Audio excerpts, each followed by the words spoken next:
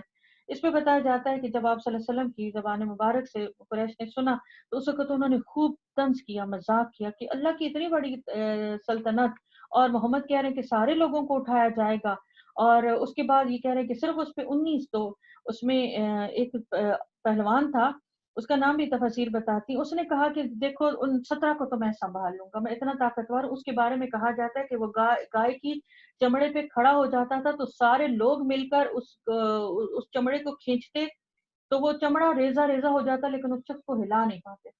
وہ اتنا بڑا اور کبھی پہلوان تھا مکہ کا، تو اس نے تکبر کیا جب یہ بات سنی، تو اس نے ابو جہل کے سامنے آ کے بڑک ماری کہ 17 کو تو میں سنبھالوں گا، باقی کیا تم 2 نہیں سنبھال سکتے، ان کو تم دیکھ لینا۔ محمد صلی اللہ علیہ وسلم ہمیں 19 کارکنوں سے ڈراتے ہیں، دیکھیں ان کے کام دیکھیں۔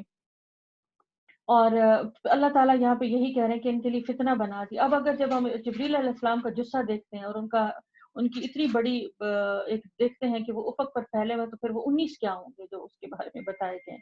اور ایمان لانے والوں کے ایمان بڑھے اور اہل کتاب اور مومنین کسی شک میں نہ رہیں، اور دل کے بیمار یہ کفار یہ کہیں کہ بھلا اللہ کا اس عجب بات سے کیا مطلب ہو سکتا ہے۔ اس طرح ہم نے اللہ جسے چاہتا ہے گمراہ کرتا ہے اور جسے چاہتا ہے ہدایت بخش دیتا ہے، اور تیرے رب کے لشکروں کو خود اس کے سوا کوئی نہیں جانتا، اور دوزخ کا ذکر اس کے سوا کسی غرض کے لیے نہیں کیا گیا کہ لوگوں کو اسے نصیحت ہو، ہرگز نہیں۔ قسم ہے چاند کی اور رات کی جبکہ وہ پلٹتی ہے، اور صبح کی جبکہ وہ روشن ہوتی ہے، اور یہ دوزخ بھی بڑی چیزوں میں سے ایک ہے۔ انسان کے لیے ڈراؤ تم میں سے ہر اس ایک شخص کے لیے ڈراوا ہر اس شخص کے لیے جو آگے بڑھنا چاہتا ہے یا پیچھے رہ جانا چاہے۔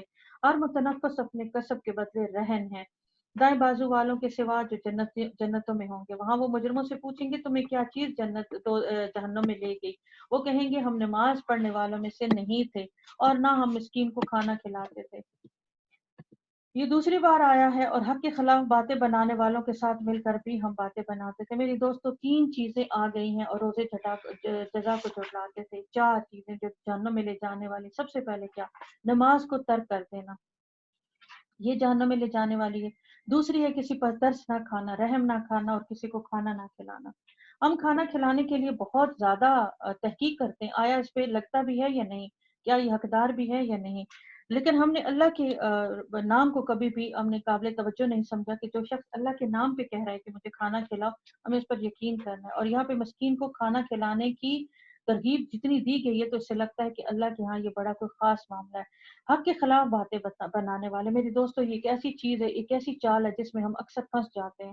اکثر ایسی باتیں جو کہیں ہو رہی ہوتی، کسی محفل میں، کسی گروپ میں، کسی کنورسیشن میں، اس کے اندر نہیں جانا چاہیے، کسی صورت اپنی گواہی وہاں پہ ثبت نہیں کروانی چاہیے کہ حق کے خلاف باتیں ہو رہی ہیں، کسی آیت پہ بحث ہو رہی ہے، کسی چیز پہ، کسی فقہی مسئلے پہ بحث ہو رہی ہے، اور ہم کیوں بحث و مباحثہ کریں کسی چیز کے لیے؟ کیونکہ ہم صاحب علم نہیں ہیں، اور ہم نہیں جب رکھتے تو ہم باتیں نہیں کر سکتے۔ اس لیے ان باتوں کے ساتھ باتیں بنانا یا جھٹلانے والی چیزیں یا اللہ کے کسی احکام شرعی کے بارے میں جھٹلانا یا احکامات کے بارے میں، یہ ساری چیزیں وہ ہیں کہ حق کے خلاف باتیں جو بنانے والے ان کے ساتھ، اور پھر روزے جزا کو جھوٹ قرار دیتے ہیں جب تک کہ ہم اس یقینی چیز سے سابقہ پیش آ گئے۔ اس وقت سفارش کرنے والوں کو سفارش ان کے کسی کام نہ آئے گی۔ آخرکار لوگوں کو کیا ہو گیا کہ یہ اس نصیحت سے منہ موڑ رہے ہیں، گویا یہ جنگلی گدھے ہیں یا شیر سے ڈر کر بھاگ رہے ہیں، بلکہ ان میں سے ہر ایک یہ چاہتا ہے کہ اس کے نام کھلے خط بھیجے جائیں۔ ہرگز نہیں، اصل بات یہ ہے کہ یہ آخرت کا خوف نہیں رکھتے، ہرگز نہیں۔ یہ تو ایک نصیحت ہے، اب اس کا جس کا جی چاہے وہ اپنے رب کی طرف اسے سبق حاصل کرے۔ ابھی یہی ہم نے پڑھا انہو تذکرہ، اس میں کیا پڑھا تھا؟ ان هذه تذکرہ فمن شاء اتخذ سبیلا، اور جس کا جی چاہے اسے سبق حاصل کرے، اور کوئی سبق حاصل نہ کریں گے الا یہ کہ اللہ ہی ایسا چاہے، وہ اس کا حقدار ہے کہ اسے تقویٰ کیا جائے، اور وہ اس کا اہل ہے کہ تقویٰ کرنے والوں کو بخش دے۔ یہ ہے سورہ مدثر اور سورہ قیامہ۔ سورہ قیامہ کے بارے میں مفسرین کرام کہتے ہیں کہ یہ ادبی لحاظ سے یہ اتنا زبردست خطبہ ہے اللہ کا، اس کے اندر اتنی شاندار طریقے سے اللہ نے بات کی ہے کہ جو کوئی اس کو سن رہا ہوتا ہے اس کو چھوڑ نہیں سکتا، اور جو کوئی پڑھ رہا ہوتا ہے اس کو پڑھے بغیر چھوڑ نہیں سکتا۔ اس میں اللہ کا بہت اعلیٰ ادبی طریقہ کار ہے، یعنی کہ عرب کی ساری فصاحت اور بلاغت اس صورت میں پرو دی گئی ہے، اور آپ صلی اللہ علیہ وسلم جب بھی یہ صورت پڑھتے تو آپ کا چہرہ مبارک جوش سے سرخ ہو جاتا تھا اور آپ کی آواز بلند ہو جاتی تھی جب آپ سورہ قیامہ کا خطبہ دیتے یا اس کے بارے میں پڑھتے. ابھی ہم بھی پڑھیں گے. خوبصورت چھوٹی چھوٹی آیات ہے اس کے اندر اور ہر لفظ دوسرے سے جڑا ہوا ہے. ایک عجب طرح کا انداز ہے, آہنگ ہے, ردھم ہے. 40 اس کی آیات ہیں, 2 اس کی رکوعات ہے, مکی سورہ ہے. نہیں میں قسم کھاتا ہوں قیامت کے دن کی, اور نہیں ولا جو ہے وہ نہیں کے معنی میں آتا ہے. میں قسم کھاتا ہوں ملامت کرنے والے نفس کی. اس کے اندر بھی جو 3 نفس انسان کے 3 قسمیں ہیں ان کے بارے میں بتایا گیا ہے. سب سے پہلے نفس لوامہ آیا ہے. نفس لوامہ کیا ہوتا ہے ہم پہلے پڑھ چکے ہیں, ہم پڑھتے ہیں. اس کے اندر حاشیہ 3 ہے قرآن پاک میں, قرآن مجید میں نفس انسانی کی 3 قسموں کا ذکر کیا گیا ہے. ایک وہ نفس جو انسان کو برائیوں پر اکساتا ہے, اس کو نفس امارہ کہا جاتا ہے. یعنی کہ کہتا ہے کرو, چلو اٹھو, کر گزرو, کیا ہے کر کے دیکھ لیں گے, مزہ رہے گا, چل رہیں گے, انجوائے کریں گے, دیکھو ابھی کیا ہے, تمہارا وقت ہے, تمہاری عمر ہے, تمہارے حالات ایسے ہیں, تم افورڈ بھی کر سکتی ہو, چلو اٹھو کرو اس کو, کوئی بات نہیں, زندگی بار بار تھوڑی نہ ملنی ہے, اٹھو اور اس وقت کو دیکھو, اس میں کرو تم. دوسرا وہ نفس ہے جو غلط کام کرنے اور غلط سوچنے یا بری نیت پہ نادم ہوتا ہے, شرمندہ ہوتا ہے اور انسان کو اس پر ملامت کہتا ہے, یہ تم نے کیا کیا ہے, تمہاری زندگی آج ہی ختم ہو جائے, یہ تم کیا کر رہی ہو, تم کن راستوں پہ ہو, تم کس سوچ میں ہو, تم کیا تدبیریں سوچتی ہو, تمہارے ہاتھوں سے کیا سرزد ہو رہا ہے, تم اس طرف کیوں جا رہی ہو, دیکھو نہ جاؤ, یہ تمہارے لیے فلاح کا راستہ نہیں ہے, تم اس طرف جاؤ. تو یہ نفس لوامہ ہے جو انسان کو ملامت کرتا ہے, جس کو ہم ضمیر بھی کہتے ہیں. اور تیسرا نفس جو ہے وہ مطمئن ہے, جو صحیح راستہ چلتا ہے اور غلط راستہ چھوڑتا ہے اور اس پر بہت سکون محسوس کرتا ہے. اس کو نفس مطمئنہ کہتے ہیں, جو کہ ابھی ہم آگے جا کے سورہ فجر میں پڑھیں گے. یا ایتھا النفس المطمئنہ, بڑی پیاری سورت ہے وہ بھی. تو یہ ہے نفس مطمئنہ. اور اس مقام پر اللہ تعالیٰ نے قیامت کے دن اور ملامت کرنے والے نفس کی قسم کھائی ہے, اور یہی نفس لوامہ اس میں آیا. کیا انسان یہ سمجھ رہا ہے کہ ہم اس کی ہڈیوں کو جمع نہیں کر سکیں گے؟ کیوں نہیں, ہم تو اس کی انگلیوں کی پور تک, یعنی یہ جو کیا اس کو کہتے ہیں فنگر پرنٹس کو بھی ہم ٹھیک بنا دینے پر قادر ہیں. مگر انسان چاہتا ہے کہ یہ آگے بھی بدعمالیاں کرتا رہے. پوچھتا ہے آخر کب آنا ہے وہ قیامت کا دن, پھر جب دیدے فترا جائیں گے, چاند بے نور ہو جائے گا, اور سورج اور چاند ملا کر ایک کر دیے جائیں گے. اس وقت یہی انسان کہے گا بھاگ کر کہاں جاؤں, ہرگز نہیں, وہاں کوئی جائے پناہ نہیں ہوگی. اس روز تیرے رب ہی کے سامنے جا کر ٹھہر جانا ہوگا. اس روز انسان کو اپنا اس کا سب اگلا پچھلا کیا کرایا بتا دیا جائے گا, مگر بلکہ انسان خود ہی اپنے آپ کو خوب جانتا ہے, چاہے وہ کتنی ہی معذرتیں پیش کرے. اے نبی صلی اللہ علیہ وسلم, اس وحی کو جلدی جلدی یاد کرنے کے لیے اپنی زبان کو حرکت نہ دو. اس کو یاد کرا دینا اور پڑھوا دینا ہمارے ذمہ ہے. لہٰذا جب ہم اسے پڑھ رہے ہوں اس وقت تم اس کی قرأت کو غور سے سنتے رہو, پھر اس کا مطلب سمجھا دینا بھی ہمارے ہی ذمہ ہے. رسول اللہ کا ایک انداز پیش کیا گیا ہے اس میں کہ آپ صلی اللہ علیہ وسلم جب وحی آتی تھی تو آپ صلی اللہ علیہ وسلم اس کو جلدی یاد کر لینے کے لیے جلدی کرتے تھے اور اس کو پڑھتے تھے. تو یہاں پہ اللہ تعالیٰ نے اس چیز سے آپ صلی اللہ علیہ وسلم کو بری و ذمہ کر دیا گیا کہ اس کو یاد کرانا, اس کو پڑھا دینا اور اس کے معنی مطالب سمجھا دینا اے نبی ہمارے ذمہ ہے, اور ہم اس کو ضرور آپ کو سمجھا دیں گے. ہرگز نہیں, اصل بات یہ ہے کہ تم لوگ جلدی حاصل کرنے والی چیز یعنی عاجلہ کو, دنیا سے محبت رکھتے ہو اور آخرت کو چھوڑ دیتے ہو. اس روز کچھ چہرے تر و تازہ ہوں گے, اپنے رب کی طرف دیکھ رہے ہوں گے, اور کچھ چہرے اداس ہوں گے. یہاں پہ پوری آگے تفاسیر ہیں کون اداس ہوں گے اور کون نہیں. بہت زیادہ احادیث بتائی ہیں آپ صلی اللہ علیہ وآلہ وسلم نے, مختلف کتابوں سے بکثرت احادیث ہیں. آپ صلی اللہ علیہ وسلم فرماتے ہیں کہ اس کی جو تفسیر منقول ہے وہ یہ ہے کہ آخرت میں اللہ کے مکرم بندوں کو اپنے رب کا دیدار نصیب ہوگا. صحیح بخاری سے یہ روایت دی گئی ہے کہ تم اپنے رب کو علانیہ دیکھو گے جیسے کہ 14ویں کے چاند کو دیکھا جاتا ہے. پھر آپ صلی اللہ علیہ وسلم نے فرمایا, حضرت صہیب راوی ہیں, جب جنتی لوگ جنت میں داخل ہو جائیں گے تو اللہ تعالیٰ ان سے دریافت کریں گے کہ کیا تم چاہتے ہو کہ میں مزید تمہیں کچھ دوں. وہ عرض کریں گے کہ یا رب آپ نے ہمارے چہرے روشن کر دیے, کیا آپ نے ہمیں جنت میں داخل نہیں کر دیا اور ہمیں جہنم سے نہیں بچا لیا. اس پر اللہ تعالیٰ پردہ ہٹا دیں گے اور ان لوگوں کو جو کچھ انعامات ملے تھے ان میں سے کوئی انعام بھی اس سے زیادہ محبوب نہیں ہوگا کہ وہ اپنے رب کی دیدار سے مشرف ہوں گے. اور یہ ہے وہ انعام جس کے متعلق قرآن نے فرمایا گیا ہے, للذی احسن الحسن وزیادہ, یعنی جن لوگوں نے نیک عمل کیا ان کے لیے اچھا اجر ہے, اور اس وقت مزید بھی, یعنی مزید یہ ہے کہ اللہ کا دیدار ہوگا.